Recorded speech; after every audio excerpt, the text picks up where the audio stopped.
All right, I think we're up and running now.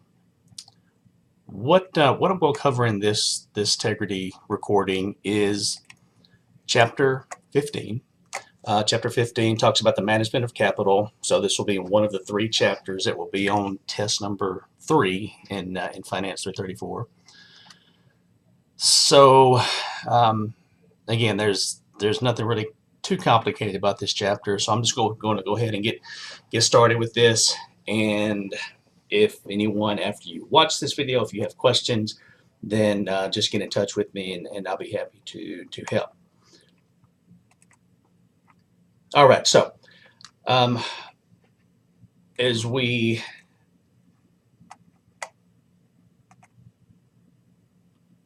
get started here,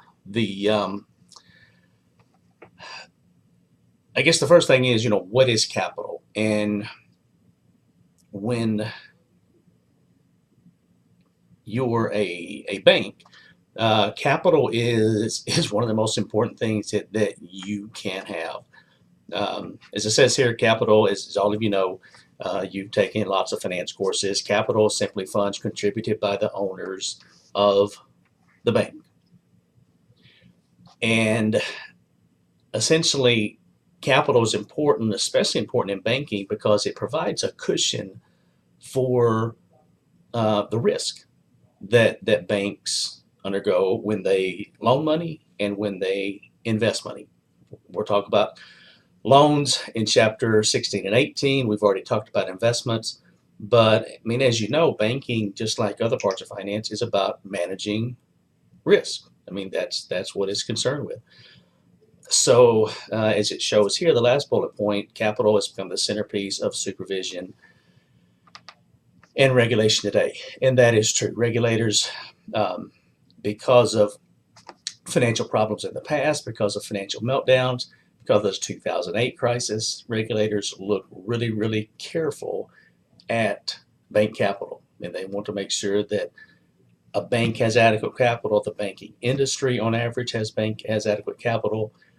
And the trick here really is determining how much capital is necessary.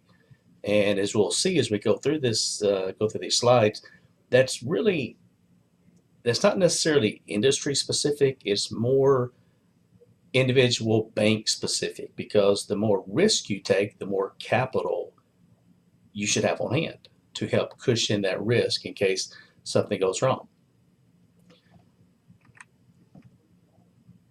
Now, when we're looking at the tasks that capital performs, you can see those here. There are 6 of them listed here. It says it provides a cushion against the risk of failure.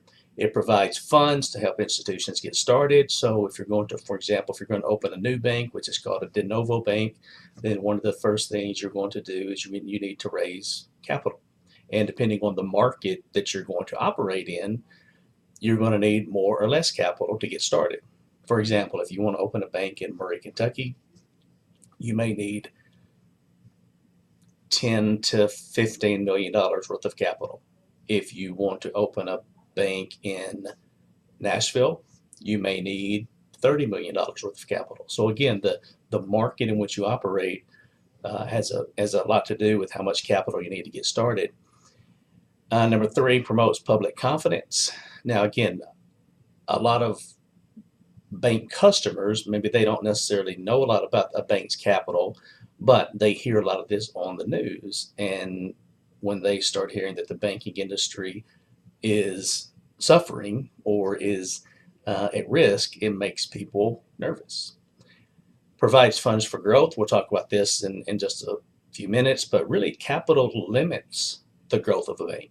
So, and that's a good thing actually, because what happens is as a bank gets larger and its asset size gets larger, its capital ratio gets smaller. So either the bank has to raise more capital or it has to pour some of the money back in terms of retained earnings. But capital will limit how fast a bank can grow. And it is possible to outgrow your capital, so you have to be careful of that. That's number 5, regulator of growth. And then number 6, regulatory tool to limit risk exposure. And we'll talk more about this a little bit later also. Okay, so the types of capital in use. Typically, the first five of these are really going to be the most popular types. Um, Common stock, as you've studied in all of your other finance courses, common stock and preferred stock, number two, is a form of capital for banks just like any other non-financial corporation. Also, surplus, we'll call that retained earnings, undivided profits, um, equity reserves, and then you've got number six, seven, eight, subordinated debentures, minority interests, and consolidated subsidiaries, and equity commitment notes. Typically, for most community type banks, you're not really going to find a lot of these. Um, so the first five are going to be typically what you're going to see and what's typically used to measure the amount of capital that a bank has. Now, this slide is titled "One of the Great Issues in the History of Banking: How much capital is really needed?" And that's actually true because there's been a lot of research on this in terms of how much capital does a bank need. Now, normally we measure capital as a ratio, so it can be as a percentage of total assets. It can be as a percentage of risk-weighted assets, which we'll talk about risk-weighted assets in just a minute. So, I mean, there's a lot of different ways to measure capital, but it's, some banks think that regulators want them to keep too much capital because they are not taking as much risk as other types of banks, yet regulators sort of throw them into the same category.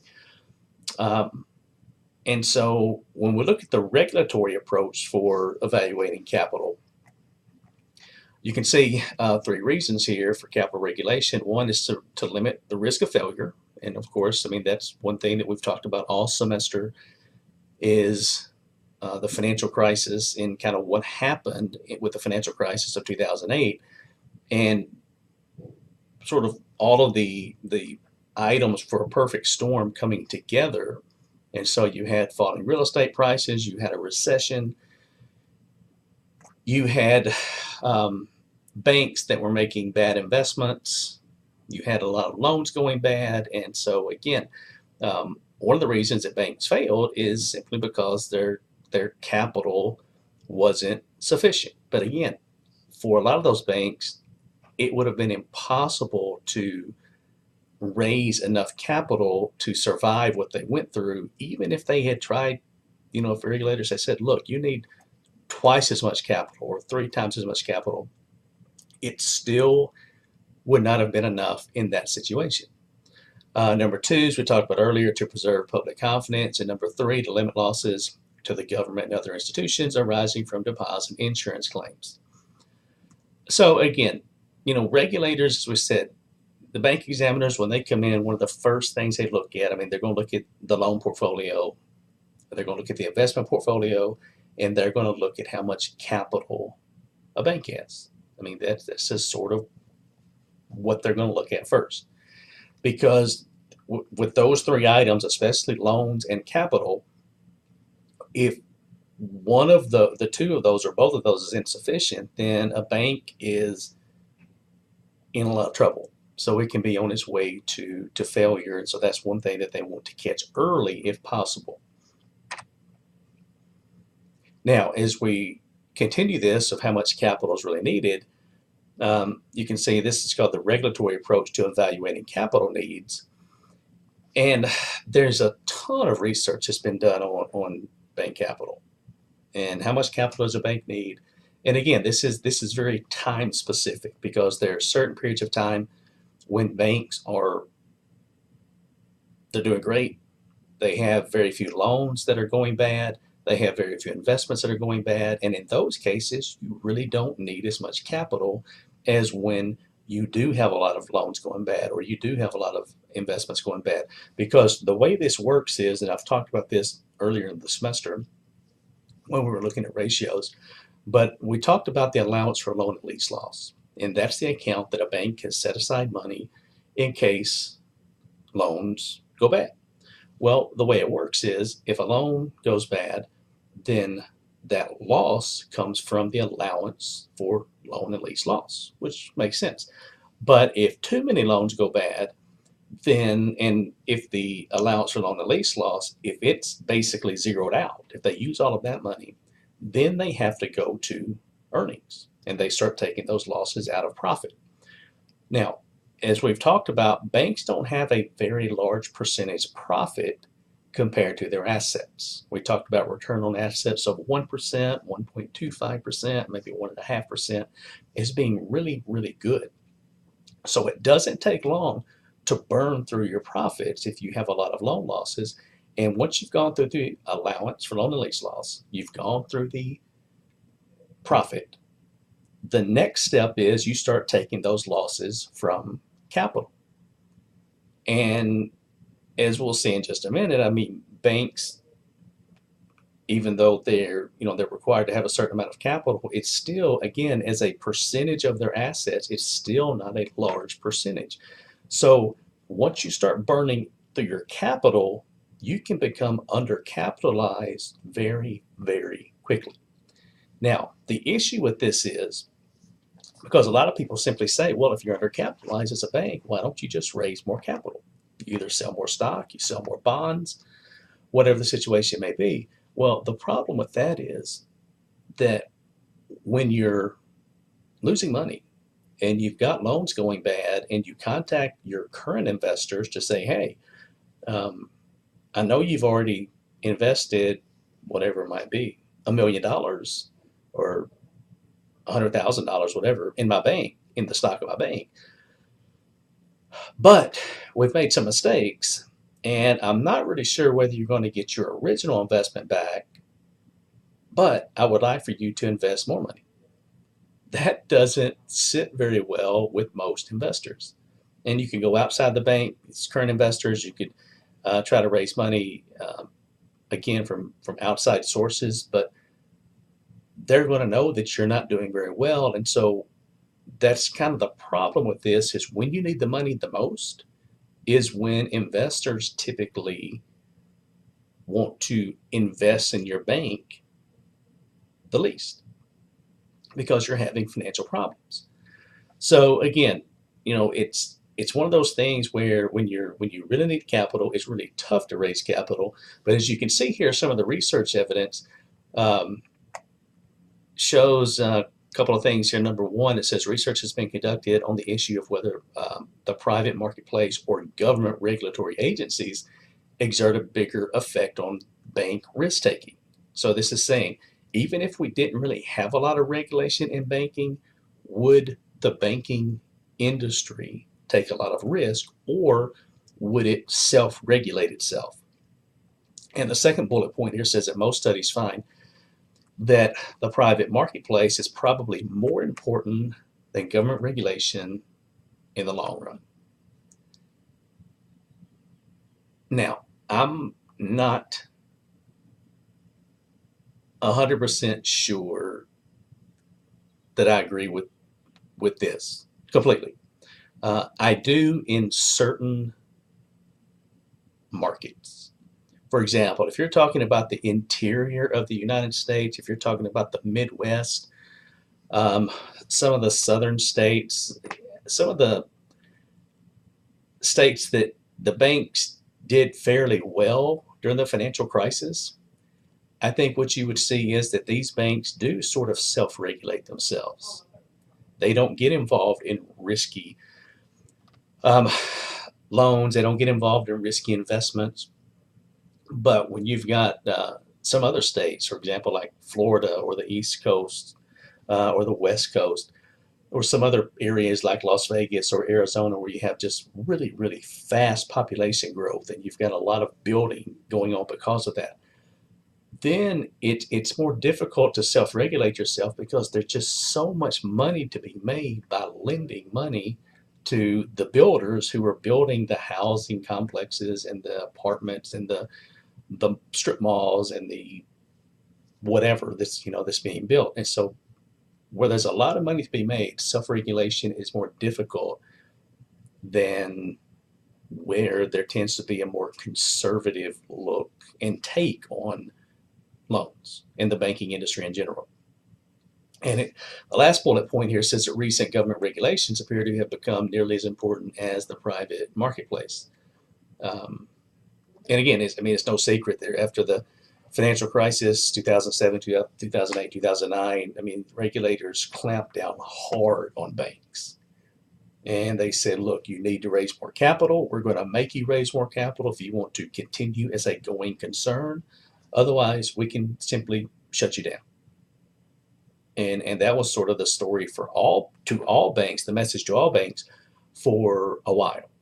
And then they started, just like they always do, they started to ease off of that just a little bit, but they're still looking at it as a really, really important concept of a bank's daily operation is simply having enough capital on hand to withstand any emergencies, any problems that might come along.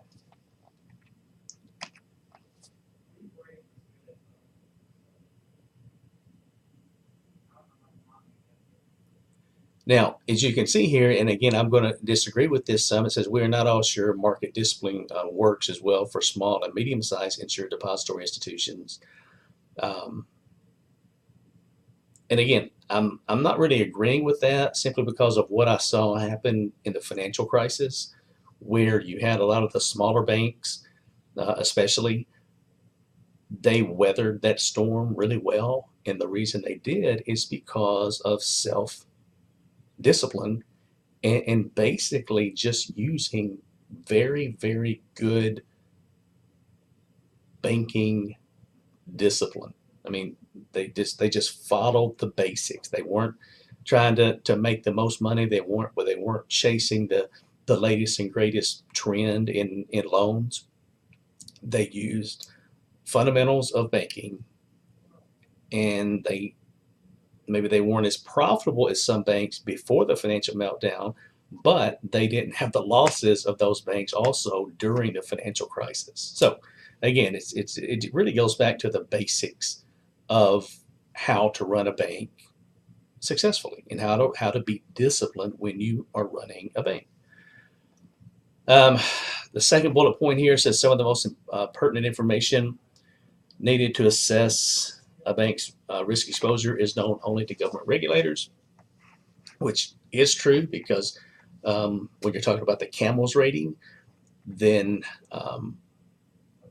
you've got the CAMELS, and regulators are the only ones, and the senior managers of banks are the only ones who have access to that information. But if you'll notice under the CAMELS rating, the C, the first item listed, is capital adequacy.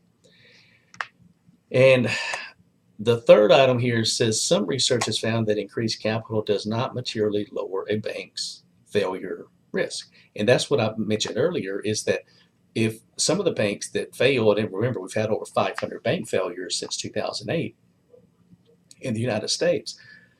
Some of the banks that failed, if they had had 2, 3, 4 times as much capital on hand, it still would not have kept them from going out of business.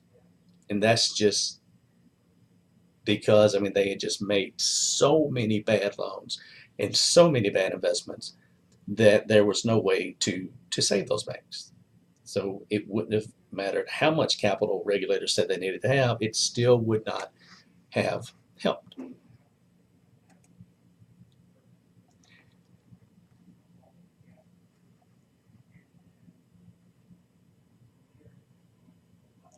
Now, the next part of this is talking about something called the Basel Agreement.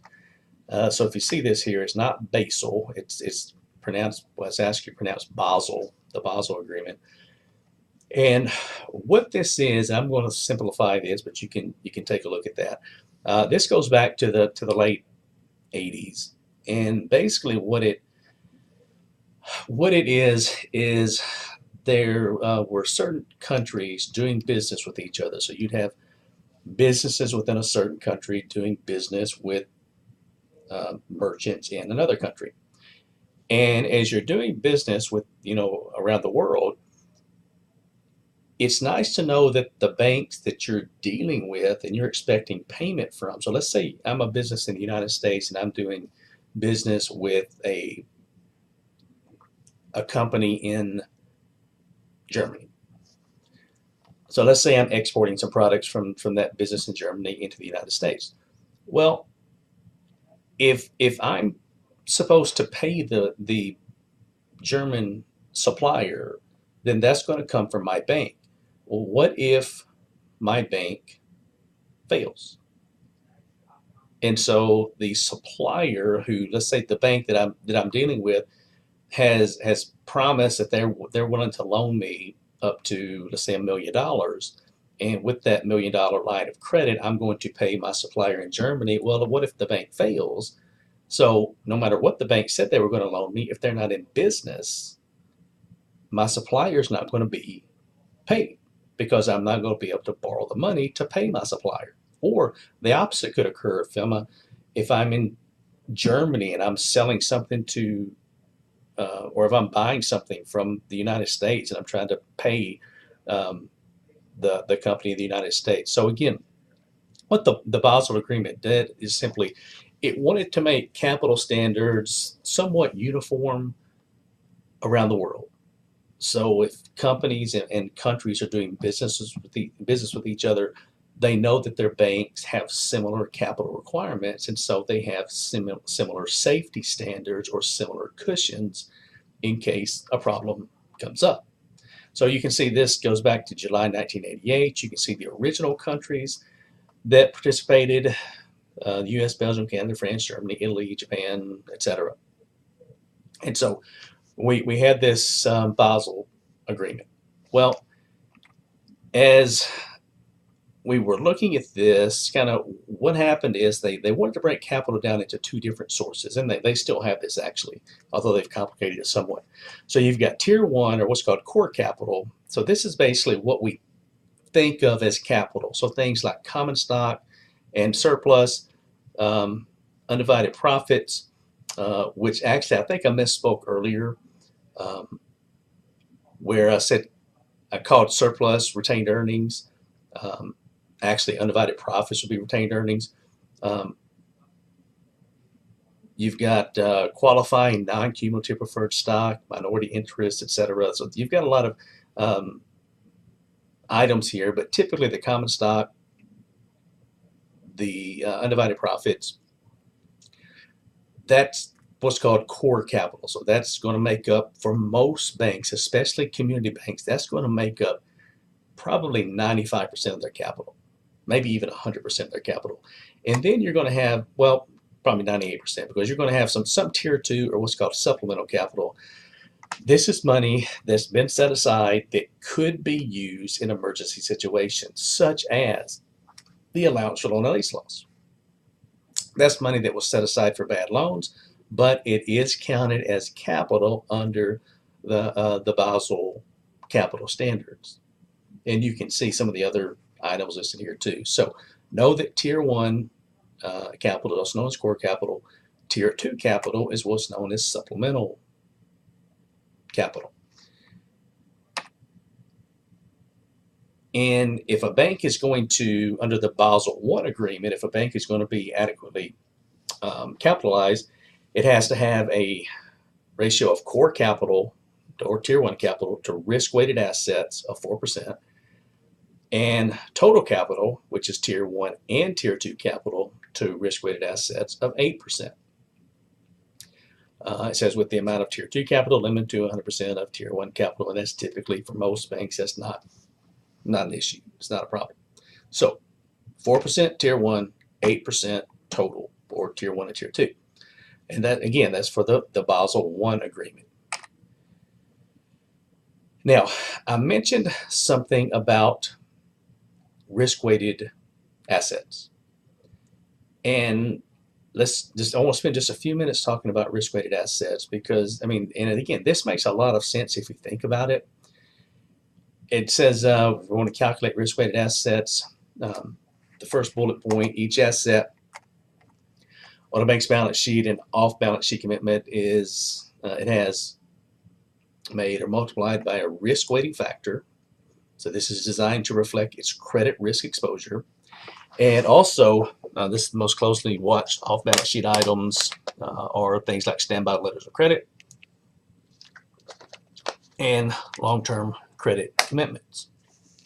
So an off-balance sheet item is something that doesn't show up on the balance sheet right now, but tomorrow it could. For example, a standby letter of credit is simply a letter stating that the bank will loan a customer money at any point in time over, it could be the next week, the next month, the next 3 months, whatever.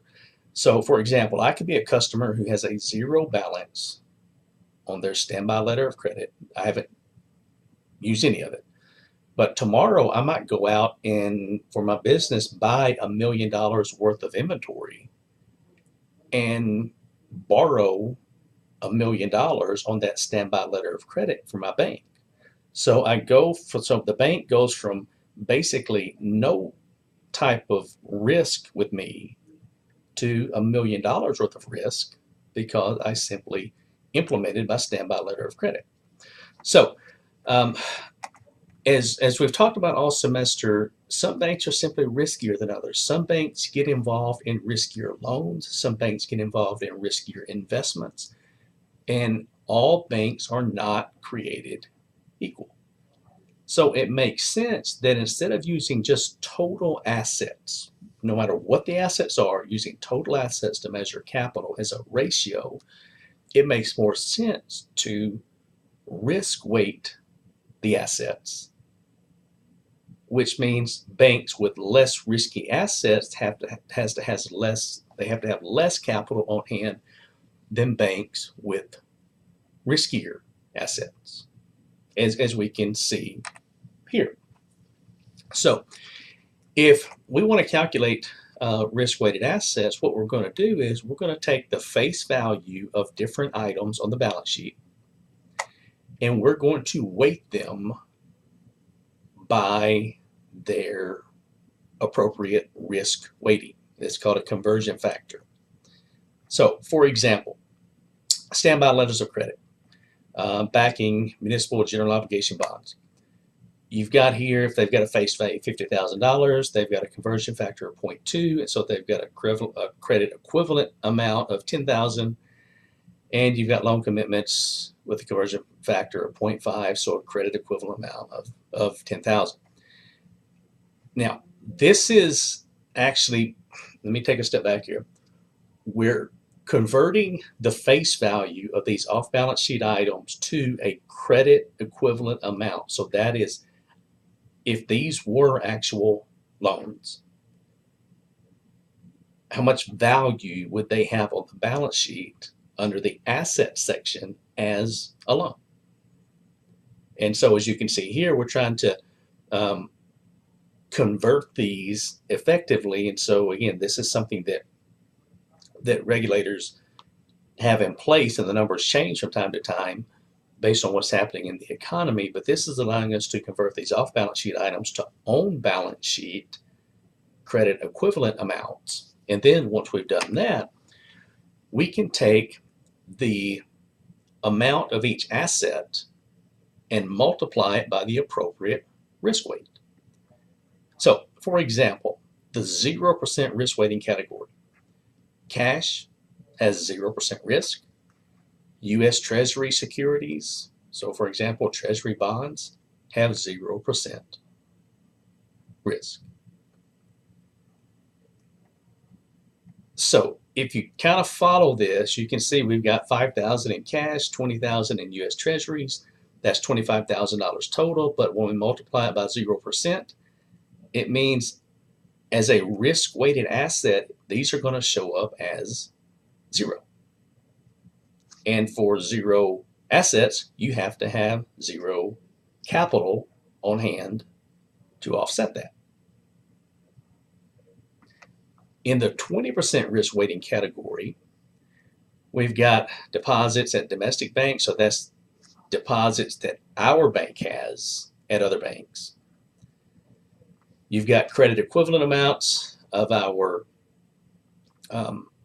items that we looked at earlier. So again, Um, this is going to be off balance sheet items back that we're changing into credit equivalent on balance sheet amounts. So in this case, we've got 15,000 total times a 20% weighting means it's going to show up as 3,000 in risk-weighted assets. Then under the 50% category, we've got mortgage loans secured by first liens on 1 to 4 family properties. So that we've got 5,000 times 50%. That means we've got 2,500 showing up as a risk-weighted asset. And then 100% risk-weighting categories are business loans, credit equivalent amounts of long-term unused loan commitments. We multiply each of these times 1, so there's no break there for that. And so we're showing risk-weighted assets of 80,500 as opposed to what this would have totaled if we had not risk-weighted these assets. So you can see the amount of assets would have been 25, 40, 45, and so we'd have $120,000 in assets as opposed to just 80,500. So if you've got less in risk-weighted assets, then you have to keep less capital on hand. And also, and I'm not sure if it has on the next slide or not. Okay, it doesn't. One thing that I wanted to point out is there are actual subcategories that have in excess of 100% weighting. It actually goes up to about, well, 500% for certain assets. And you can actually get in excess of 500% weighting depending on, and these aren't found very often, but on certain types of assets. So a lot of people think, okay, we're going to go 0, 20, 50, 100%. That's where we stop. Well, that's not actually true because depending on how much risk is involved, you can have 200% weighting, 400% weighting, even a 500% weighting, which means if you've got $1 million worth of that asset multiplied by 500%, that means you've got to have it's going to count as $5 million in assets. So you have risk-weighted assets. So you have to keep more capital on hand. You can see the calculation of capital ratios here. We talked about this back in chapter 5 and 6, I think it was. So you can see the Tier 1 risk-based capital ratio, Tier 1 capital divided by total risk-weighted assets, and you can see the total risk-based capital, which is Tier 1 and Tier 2 divided by total risk-weighted assets. So again, you've got, and again, these are pretty simple formulas. When you're preparing for test 3, if you want to make a formula sheet, you're more than welcome to put these 2 formulas on your formula sheet. Okay, I don't think you'll need them, but you might, so go and put them on there. And I'm going to skip through a couple of these other ones pretty quickly. It talks about, we talked about the Basel I agreement. Well, that was replaced by the Basel II. And so this kind of goes through these 2 slides kind of go through, you know, what did the Basel II capital standards do. Kind of went through some of this. This is also talking about the Basel II. And then we moved on to, it says the Basel II was not perfect, which is somewhat of an understatement. So then we went to Basel III. That's what we are under currently. And again, this is simply an update of the capital standards.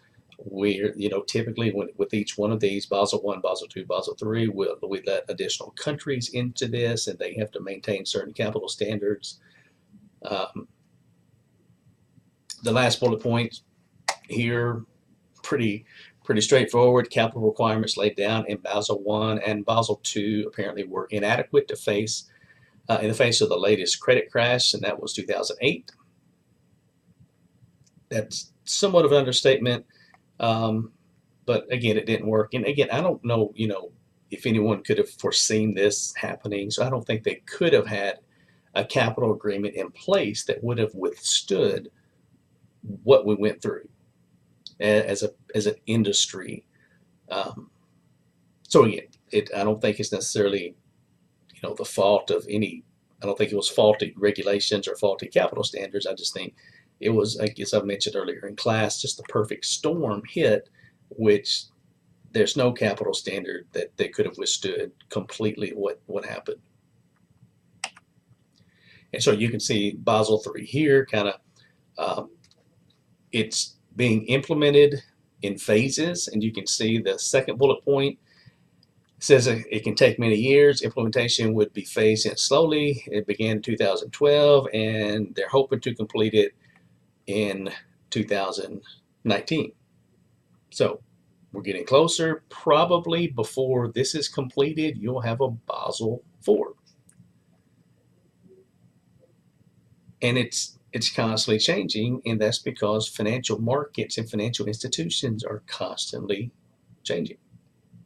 So it's not that they're, sometimes you may think that they're just trying to create work for themselves as regulators, but the regulators are typically about 6 months to a year behind financial institutions in terms of what's happening and kind of keeping up with the changes. So they have to see what's going to happen in the banking industry, and then they have to put regulations in place that is supposed to protect the banking industry. And so normally that's a 6 month to 12-month initiative at a minimum.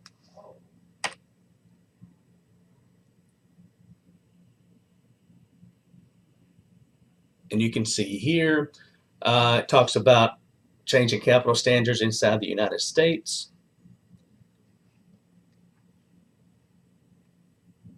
The second bullet point says U.S. bank regulators created capital adequacy categories for implementing what's called prompt corrective action. Basically what that means is if you have a deficit in terms of your capital ratio, you have to raise capital quickly,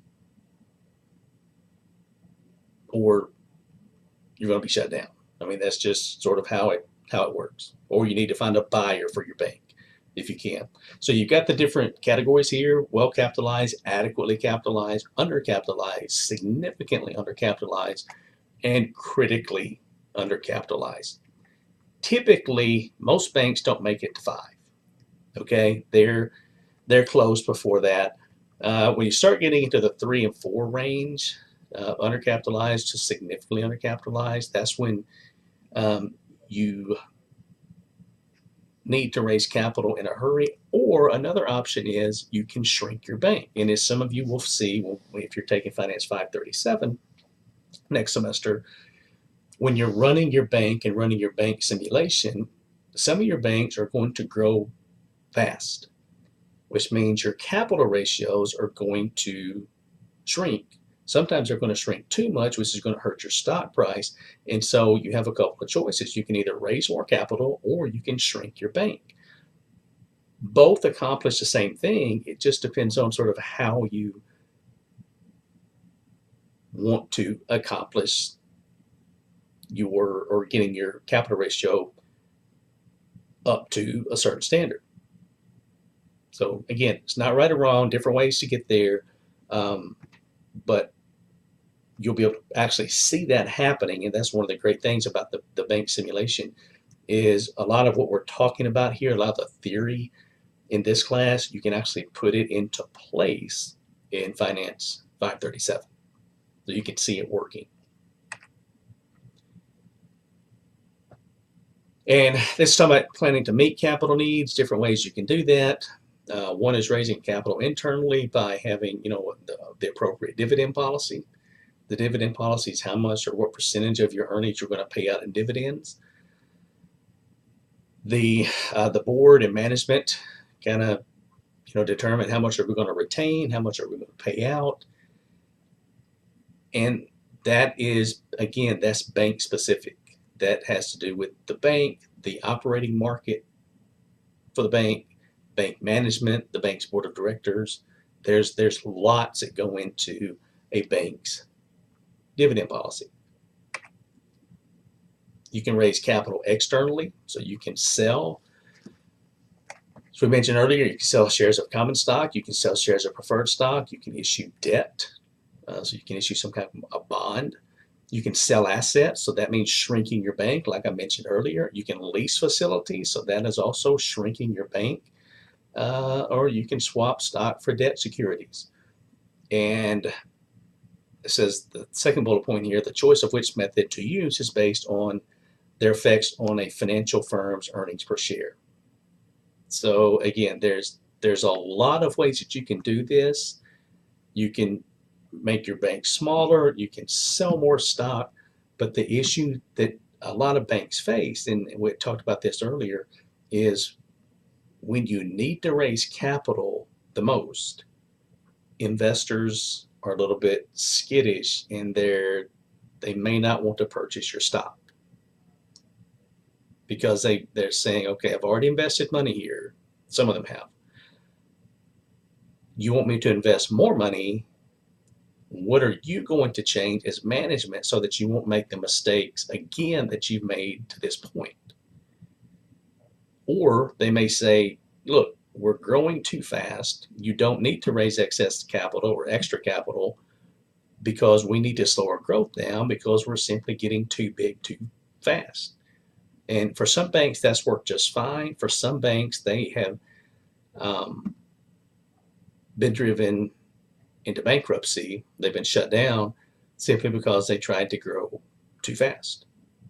So again, it's up to management, it's up to the board, and it's up to regulators kind of to figure this out.